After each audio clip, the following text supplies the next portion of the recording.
по десния фланг. Не, това беше замисъла на Петър Анкерсен. Бъдете сигурни, не можа да центрира топката в наказателното поле на Армения. Имат обаче проблеми домакините при изнасянето на топката. Пресата на Дания Лагер, след това шут от дистанция и пак Агер на пъти на топката. Предпоставки за контра. Да видим как ще се развие нападението на дъчаните. То завърши безславно, още в средата на терена, заради адекватната намеса на Артур Харутинян.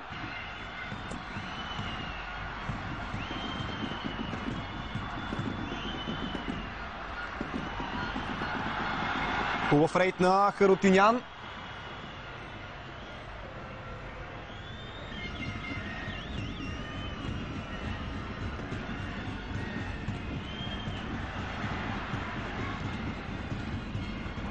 Лошо подаване.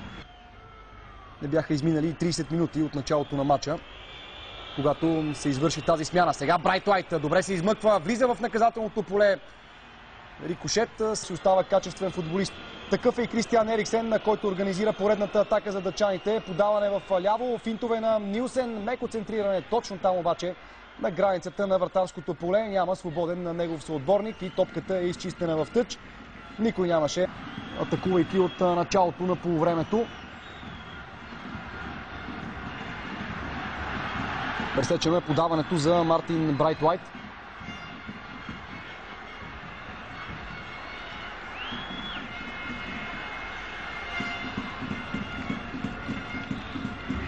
Не се отказва от схемата си на игра Мортен Олсен с трима футболисти от датското нападение.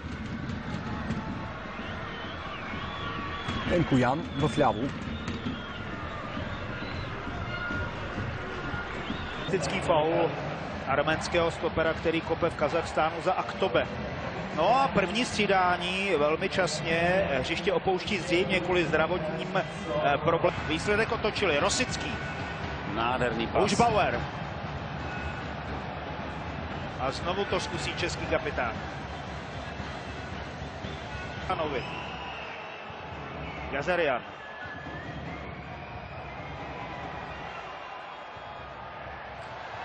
Trošku naivní pokus o průnik.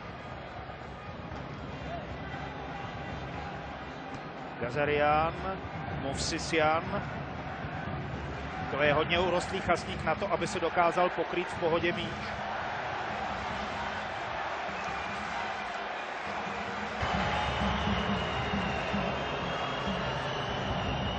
Bude muset do té ofenzivy zapojovat čím dál tím větší počet hráčů a tím logicky budeme odkrývat sem tam okénka.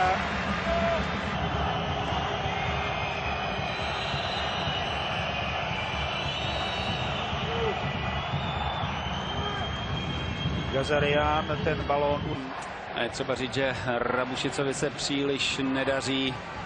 Měl jednu velkou příležitost ale v první půli, ale to očekávání slumených míčů zatím nepřichází. Vlilo sílu, pokud by se nám podařilo vstřelit branku.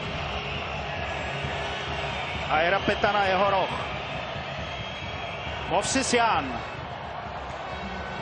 Plašil. Gebreselassie. To je škoda, protože takovýto míč je zadarmo, o kterém jsme volali.